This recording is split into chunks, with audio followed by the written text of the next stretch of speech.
เพิ่นได้นัดเฮาไปอ่าเมื่อวันค้านนี้เฮาไปนะนัดให้เฮาไปแต่พวกเฮายังบ่มีเงินตอนนี้โอ้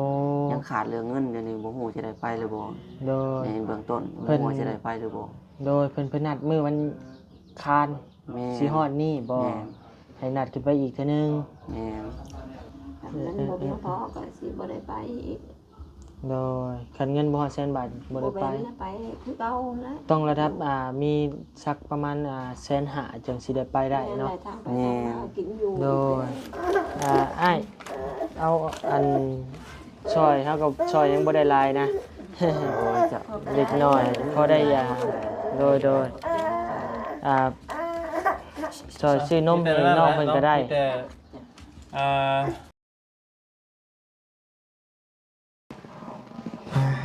ตกที่ไหนเนาะเปิดคลิป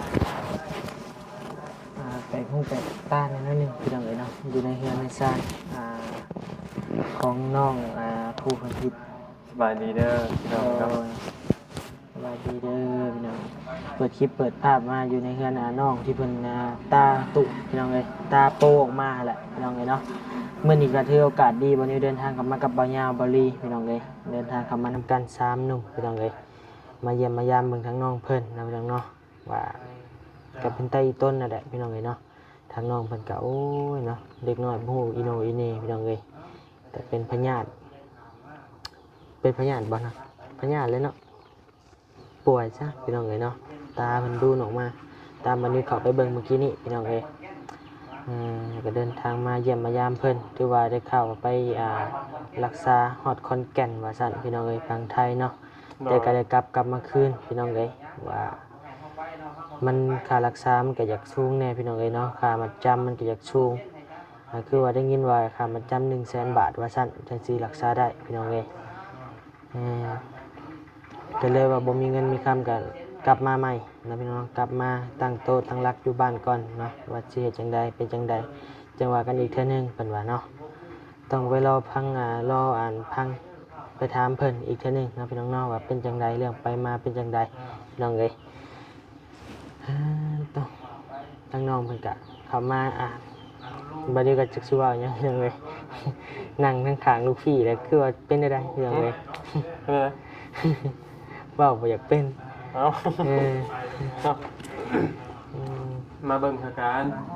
มาเบิ่งมาเยี่ยมรายการพี่น้องเอ้ย เยี่ยมยามเจอกันถ่ายทำน้ำกันเนาะ โดย เดี๋ยวนี้ผู้เพิ่นเสร็จเป็นซอย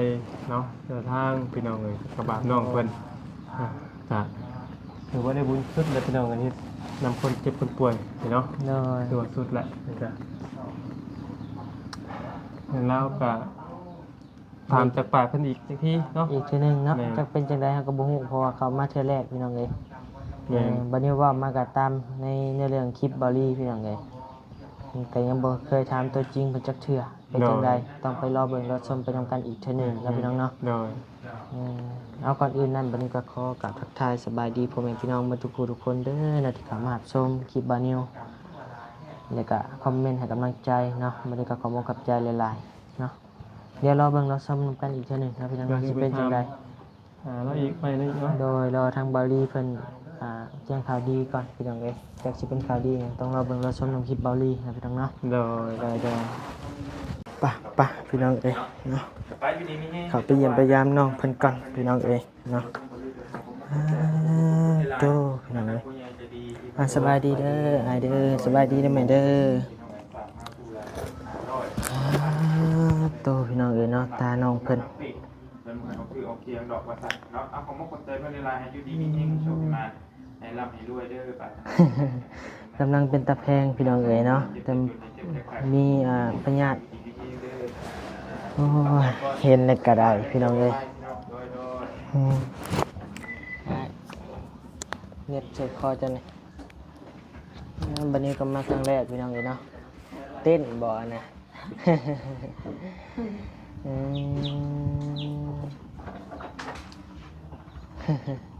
อยากกินนมยักษ์นะดูดนมบ่ได้ ยังเดินทางนี่แล้วก็บ่กินขนม ตอนอยู่ได้ก็นี่แหละ อยู่บ่ได้นี่ก็พายปิ้นอยู่ เช้า บ่ให้เนาะมื้อนี้เนาะ เช้าหายแล้ว เช้าให้แล้วบ่ หากระเซาเมื่อกี้นี่ เช้า เออโด ที่ ย กิ โด น ย เขาก็บ่ได้แม่ยา โดย ขายมันอยู่ รู้สึกว่าใหญ่ขึ้นกว่าเก่าบ่ กว่า ใหญ่ เก่า ขึ้นเรื่อย เออ ตอน เป็น นี้ ยังไง โลเอาตัวนี้โลคือได้ป้งเอากันเสีย โดย ป้งเ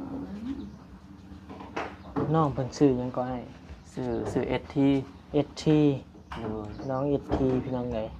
เจ้าบ่เป็นทางพ่อเจ้า แม่นเฮาเป็นพ่อของน้องนี่ โอ้โดยโด เฮาย โดย เป็นทางพ่อของน้องนี่ โดยโอ้โอ้มือถือเลย งานนี่ลูก อืม แบบคันแล้วเราก็ชี้แต่เบิ่งนี่จักชี้ทางนี้บ่ได้คัน เออโดยโดยโดยเพิ่นเป็นแนวใดเพิ่นเป็นแต่กำเนิดบ่หรือว่า แม่นเป็นแต่กำเนิด เออ เป็นแต่กำเนิดเริ่มมาเป็นแต่กำเนิดนะอาการก็เริ่มหนักมาเรื่อยๆหนักมาตลอด โดย จนถึงปัจจุบันนี้มีอาการที่ว่าหนักหน่วงแฮง โดย แล้วก็พวกเขาก็บ่มีเงิน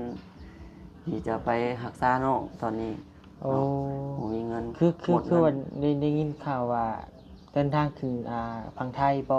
แม่นเฮาไปฝั่งไทยมาเนาะเพิ่นได้นัดเฮาไปอ่าเมื่อวันค้านนี้เฮาไปนะนัดให้เฮาไป แต่พวกเฮายังบ่มีเงินตอนนี้ยัง โอ้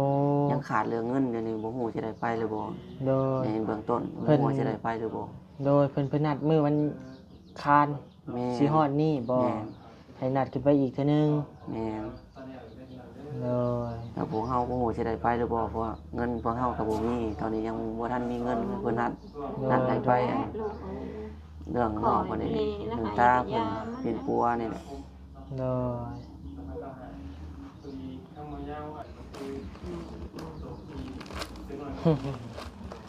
อืม ยืน คือแบบว่ามันตาพี่น้องเอ้ยตามันสิดูนออกแล้วนะเว้านี่แหละ ดู เพิ่น อันโลออกมา โดยคือว่าหน่วยตาเลยนะพี่น้องเอ้ยเนาะไปกวดแล้วบ่ทางหมอเพิ่นว่าแนวใด เอ้ยไปกวดแล้วก็มื้อนั้นเราไปคอนแก่นนั่นแหละไปกวดอยู่อันนั้นนั่นแหละอยู่คอนแก่นมื้อนั้นน่ะเพิ่นก็ได้บอกอยู่ว่า ยังบ่ฮู้สาเหตุคือกันเพราะว่าในการรักษาต้องใช้เงินมัดจำซะก่อน 100,000จะค่อย แสนบาท แม่น 100,000 บาทจึงสามารถอัน กวดได้ครับ ตรวจได้เนาะอีโคได้ตรวจเลือดตรวจหยังได้ต้องมีเงินจำนวนนั้น โดยแต่ตอนนี้อ้ายมีเงินเท่าไหร่แล้วอะ มีเงินเพียงแต่ ปัจจุบัน 20,000 บาทเท่านั้น ตอนนี้บ่ แม่ เอ้ยโดย ถ้ามีเงินแต่200,000 บาท 20,000 บาท มาน้ำแหละ โอ้ โอ้ไม่แบบนี้แหละ โดย มันจากมาแต่พุ่นนะมันบ่เพียงพอก็สิบ่ได้ไปอีก โดยคันเงินบ่ฮอดแสนบาทบ่ได้ไป ไปคือเก่านะ ต้องระดับมีสักประมาณแสนห้าจึงสิได้ไปได้เนาะ ทางไปทางมากินอยู่ โดย สบายดีเด้อบ่ยาวโดยลืม เอามาเข้ามานำกัน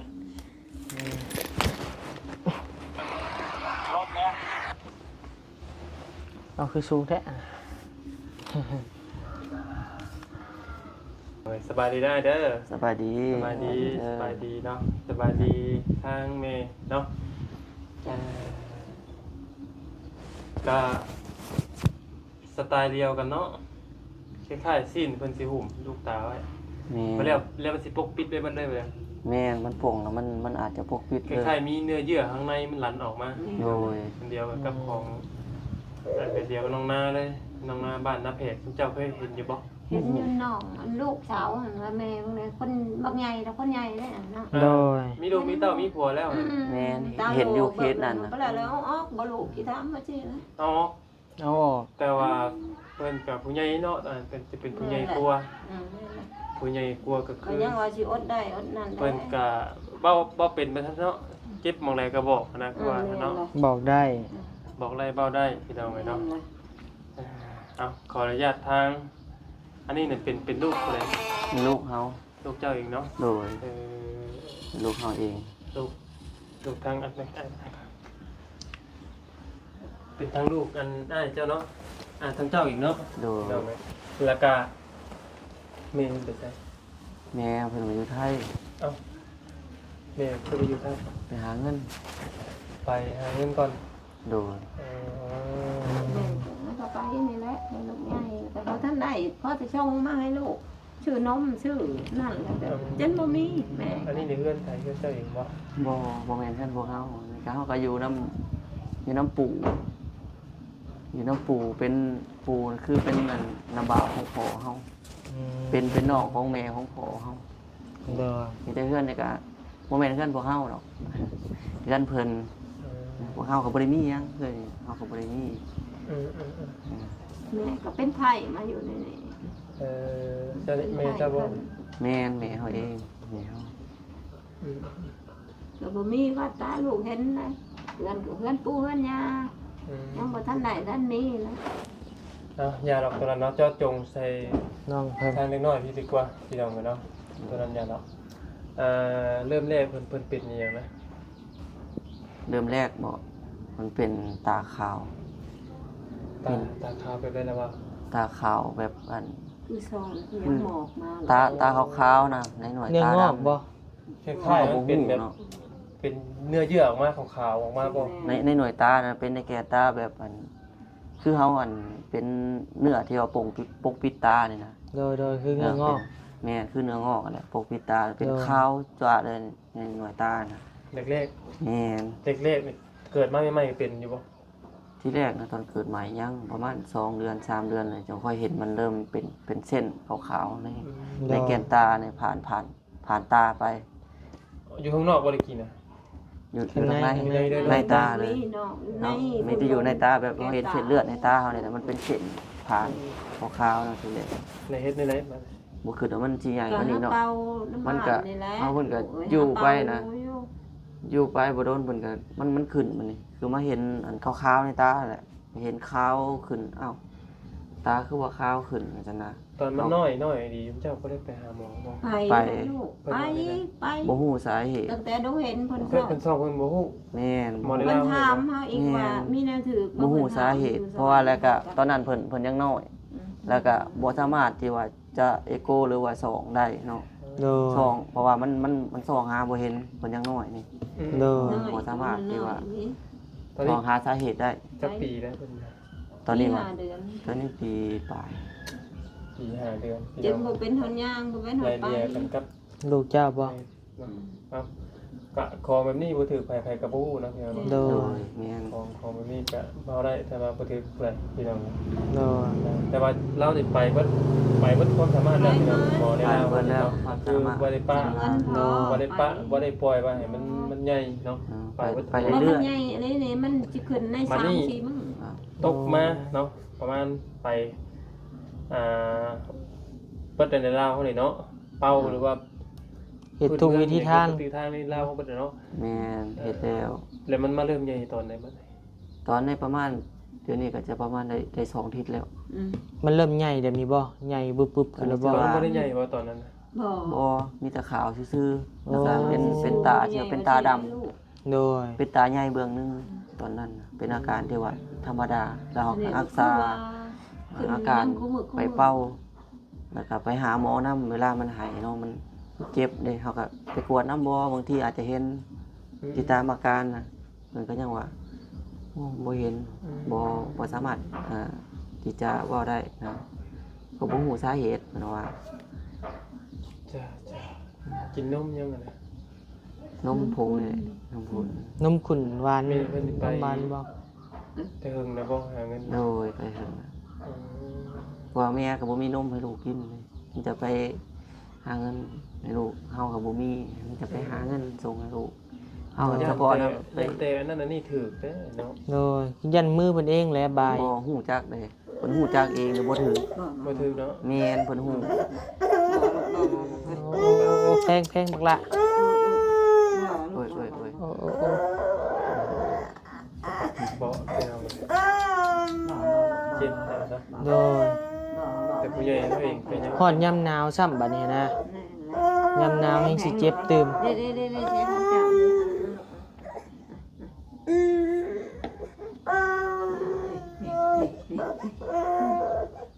โอ้ ก็สิอันนั้นขึ้นแล้วก็ย้อนให้ ย้อนมันจังหวะมันขึ้นบ่ขึ้น มีเนื้อ มันหมับๆเนาะ มันเป็นตลอดช่องสิให้อยู่จังมันก็ให้เป็นบทเป็นบาท ให้เป็นบาทบ่ เป็นบทเป็นบาทมันให้เป็นว่า โอ้ย โอ้เข้าใจความรู้สึกของผู้เป็นพ่อเป็นแม่เลยนะ ไล่ พี่น้อง ตลอด เนาะ น้ำตาเนาะ แม่ไล่ตลอดนอนก็ไล่นะเพราะว่ามันตามันสิตาบ่ได้รับ อืม มื้อเช้ามาเต็มละข้างเลยนอนไป อืม อืม เดี๋ยว กลางค่ำกลางคืนเพิ่นก็นอนได้อยู่บ่ มันก็บ่ได้นอนแล้วมึง แทบสิบ่ได้นอนเลย มีแต่ให้ จะหาย นอนนี่ แทบสิบ่ได้นอนเลย มันให้ เป็นอาการแบบบ่ได้นอนนี่ ประมาณจักมื้อจักทิศละ แล้วก็เป็นมานี่ก็แบบนี้แหละบ่ได้รับบ่ได้นอน โอ้ รับเป็นนอนนี่แหละมันเจ็บปวดมันตื่นก็ให้เอา โดย มาพี่น้องไป เด็กน้อยเนาะ ไปขอนแก่นบ่ แม่น บ่ได้ว่าไปขอนแก่นแต่ไปแบบไรไปรักษานี่บ่น้องหรือว่าไปแบบไรไปตรวจเบิ่งซื่อบ่ไปเยอะจัง เฮาก็มีเนาะเขาอยากไปอันรักษาเขาก็อยากไปรักษาน้องเนาะแล้วไปละเงินเฮาก็บ่เพียงพอเนาะเฮาก็ว่าอยากไปรักษาแล้วเงินเฮาก็บ่เพียงพอนะครับเลยได้กลับมา ไปเพิ่นว่าได้ได เพิ่นว่าในการรักษาได้มีเงินจำนวน 100,000 บาท ถึงสามารถรักษาได้เนาะ ต้องมีเงินมัดจำ มัดจำ 100,000 บาทแม่น 100,000 บาท ต้องมีเงินมัดจำ ถึงจะได้ให้ โดย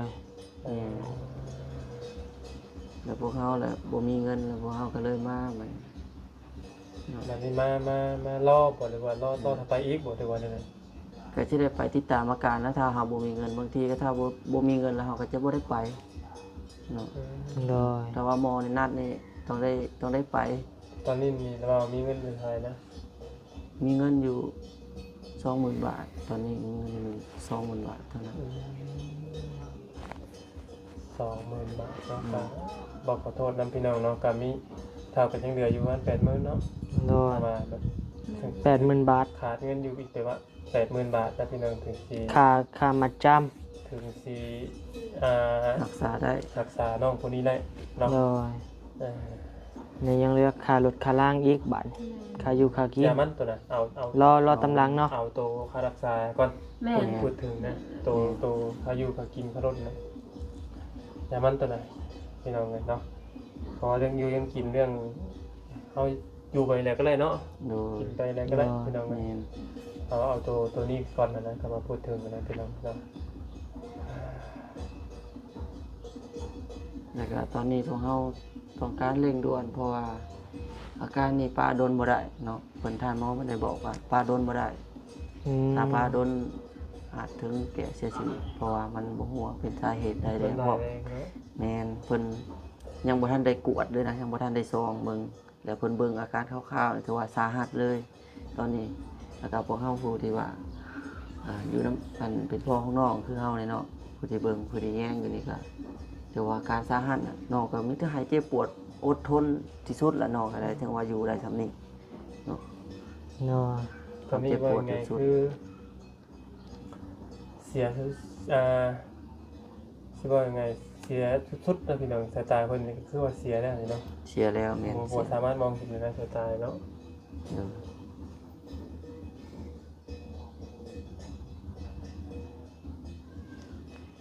อืม สไตล์เดียวกับน้องหน้าเนี่ยพี่น้อง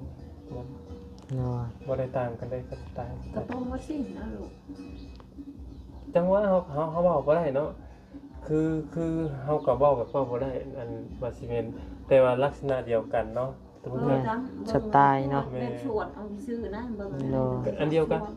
อันนี้มันคือโปรงนู้นลงมาได้ลูกนู้น อันเดียวกัน ค่าเดียวกัน อันเดียวกัน อันนี้ก็มันคือโป่งออกมาโป่งหยังคือเนื้อเยื่อข้างใน มันดันออกมาเนาะ ดันออกมาดันในทางมาเนื้อเยื่อน่ะมันใหญ่เขาเดียว โดย ภายในอาทิตย์หนึงนี่มันใหญ่มันสามารถก้อนทำนี่ได้นี่ โดย แม่น อั อันนี้กำลังลุกลามเลยบ่ออกมาข้างนอก แม่น กำลังลุกลามออกมา ๆบ่ได้นี่คือว่าไงนี่บ่ได้มันสิหุ่มบ่เลยนี่ แม่นปกปิด ก้อนเนื้อมันสิหุ่มมันเลยเนาะ ปกปิดตาเลย หุ่มตัวหน่วยตาลำเบิดเลย โดย คือของน้องหน้าอยู่นะเพ่หุ่มเบิดเลย โดย เป็นเนื้อเยื่อเป็นบ่ไอ้ตัวนั้น อันนั้นน่ะแม่นเนื้อเยื่อเนื้อสิ้นโปง สิ้น แต่ โปร่ ว่าง อันนี้เขาคือน้องเว้าแล้วน้องยัง บริกวดเนาะ ทานบ่ได้ว่าสิเป็นเนื้อเยื่อหรือว่าสิเป็นมะเร็งกับบ่ฮู้ โดย เพิ่นถ้าน้องเพิ่นอยู่เพิ่นก็ออกกระเป๋าเพิ่นก็ได้ อืม เอ๊ะ มีค แล้ว นเคยเป็นอยู่บ่เสื้อชายเจ้า บ่มี บ่มีมาเคยเห็นหมดหลานนี่ อืม บ่มีผู้เป็นจักค บ่ น เคยมีมาพ่อ จักบุญจักกรรมหยังแล้วเนาะเนาะเลย แต่ยังบ่เคยมีหลานจักเทื่ออาการลูกนี่ฮะก็ได้อีกนี่ โดย จักเงินเวรกรรมจักเงินบุญไปถือมันถือมาดีพี่น้องเนาะอืมพี่น้องเลยจะมีแต่ว่าผากเนาะกะ โดย ผากเป็น อันขอความช่วยเหลือเนาะ มีแต่ว่าในนี่ก็ได้น้องอันเพจเจ้าชื่อยัง เฟซเฮาวะ มันแล้วเอาลงในช่องไหนกันก็ได้ยันว่าผู้คนอยากติดต่อมาหาเจ้าโดยตรงก็ได้ โดย ไม่มีปัญหา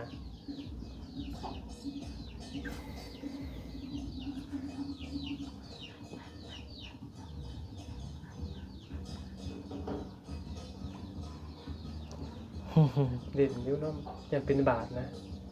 คันเนาะอันนั้นก็คันนั้นบ่เจ็บ ในเฟซเฮาตัวนี้เนาะเพอสัญญาณมันบ่มีนะมันบ่ขึ้นรูปมันมีแต่จะสื่อเนาะ อืมสูงเอาผมขึ้นเนาะ เด้อ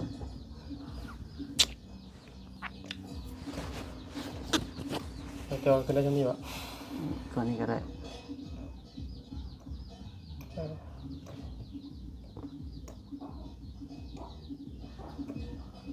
นี่ห้อยอย่างนี้ รอยสักนาย รอยสักนายพี่น้องเนาะเอา รอยสักนาย เห็นบ่รอยแต่บ่ฮูบบกขึ้นเนาะแต่บ่เป็นหยังพี่น้องเลยเข้ามาพูดถึงมันยากกะติดต่อทาง ติดต่อทางนู้นเฮาก่อนก็ได้ มันจังสบายเนาะ เดี๋ยวเพื่อเถื่อความสะดวกของใครของมันนะพี่น้อง โดย ติดต่อมาหาทางน้องเพิ่นโดยตรงเลยก็ได้คือกันเนาะ โดย เออ บ่ลูก อืม นอนลูกนอน กินข้าวกินน้ำเพิ่นก็กินได้ปกติอยู่บ่ หาก็กินลู กินหาก็กินได้ในภายใน2มื้อ อืม เพราะว่าเพิ่นหาก็เริ่มอยู่ได้ ตอนแรกมันกำลังเริ่มขึ้นเลยอาการเริ่มขึ้น ตอนนี้คือว่าครัวอยู่ได้อยู่แล้วก็กินข้าว จ้า อืม เฮ้ย แล้วก็บันทอนจิตใจเนาะพี่น้องเลยเฮาเป็นหมากอะโลกระจายข้าว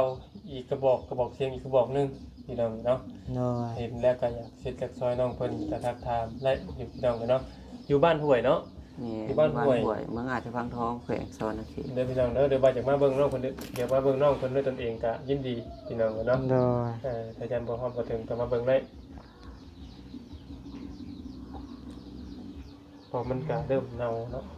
โดย นี่ มีน้องเพิ่นว่าบ่ มีน้องอันนี้มีน้องแล้วทางในหน่อยตาเนี่ยมันจะแตกแล้ว คะแนนป้าไว้เฮิงนี่หัวหน่วยตาแตกแน่นอนบ่เพิ่น แม ว่า นมิแต่ชิ้นสิแตกออกมาเลย อืม แตกสดออกมาเลยแล้วพวกเฮาก็อยากรักษาอยู่แต่ผมมีเงินสินะ โอ้ย แล้วเฮา แยก บ่ กัน มี ตัว เงิน เดียว รักษา นะพี่น้องเอายังไงกันเนาะ คนเดียวเลย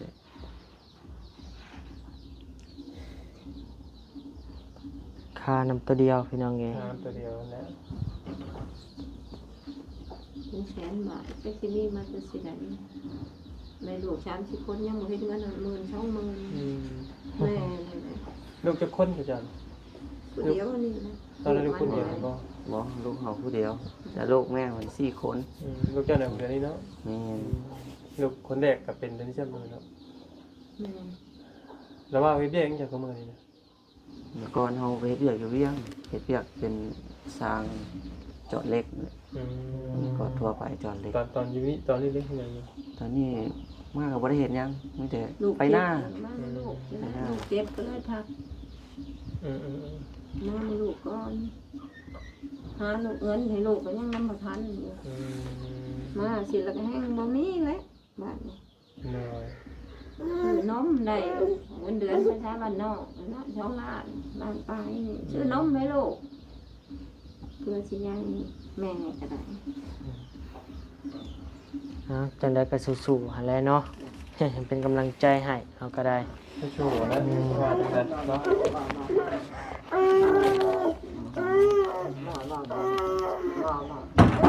โอ้ย เอาก็ซอยยังบ่ได้หลายเนาะ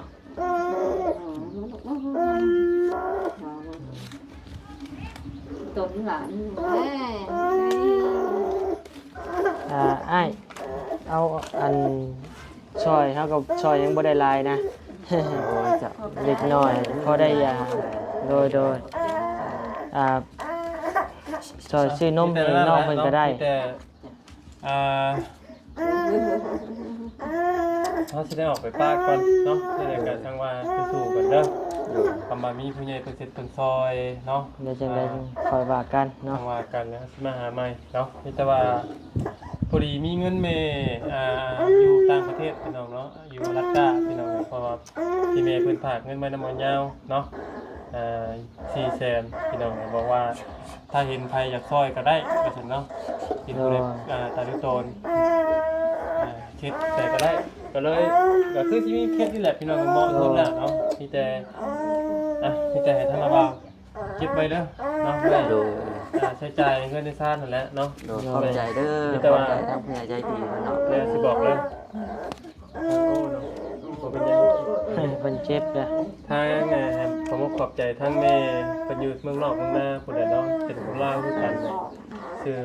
เพิ่นบ่ออกชื่อน้ำดอกพี่แต่ว่าอยู่รัฐกาอยู่ต่างประเทศเด้อ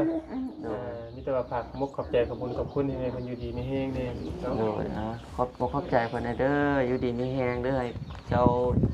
ให้ร่ำให้รวยเนาะสุขภาพแข็งแรงอยู่ดีมีแฮงเด้อในการช่วยเหลือน้องลูกหลานในครั้งนี้เนาะ น้องหยังก็ ST ST เนาะ ให้น้อง FT ปลอดภัยเนี่ย โดยมีแต่นั้นแหละเนาะทางบรรยาเองก็ต้องขอบใจขอบคุณแม่หลายๆแม่ที่มีน้ำจิตน้ำใจเนาะกับแม่เพิ่นฝากแม่น้ำมันยาว400,000พี่น้องเนาะก็เลยให้ทั้งหมดน้อยนี้เบิดเลยกับบ่ยาวบ่ได้เก็บไว้เลยพี่น้องเพราะว่าให้เพิ่น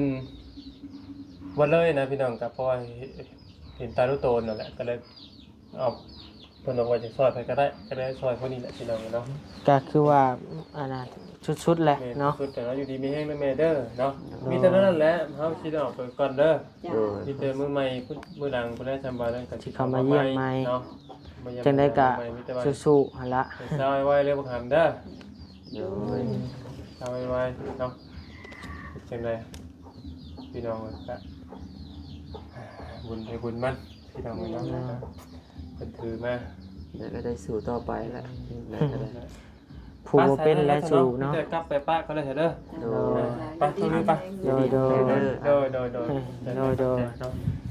อ สู้ๆเป็นกำลังใจให้บัดนี้ก็ได้เนาะ ให้ดีให้เศร้าไวๆพี่น้องเอ้ยเนาะ โอ้